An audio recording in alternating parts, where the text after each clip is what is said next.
So welcome to my YouTube channel! So for today's video, may advice na naman po ako para sa mga nalilitong isip.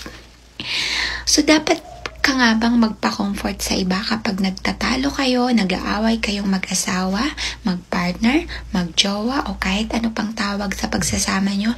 Dapat nga ba kayong magpa-comfort sa iba? Panoorin nyo.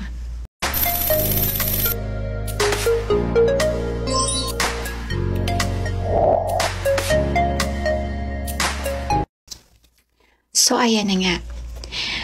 Wag na wag kayong magpapa-comfort sa iba kapag nagtatalo kayong mag-asawa, mag-jowa o kahit ano pang tawag sa pagsasama nyong dalawa. Dahil alam nyo, ang simpleng comfort lang, pwede yan mauwi sa pagkagusto nyo sa isa't isa.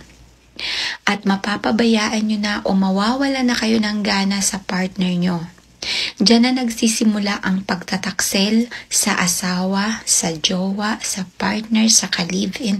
Diyan na nagsisimula ang lamat sa relasyon dahil may nagpapalakas na ng loob mo na iwanan ang asawa mo.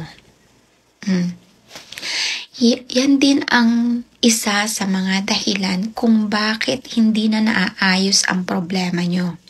Kaya kapag may problema kayong mag-asawa, kayo mismo ang mag-uusap na dalawa dahil kayo din ang gagawa ng paraan para ma-solve ang inyong problema.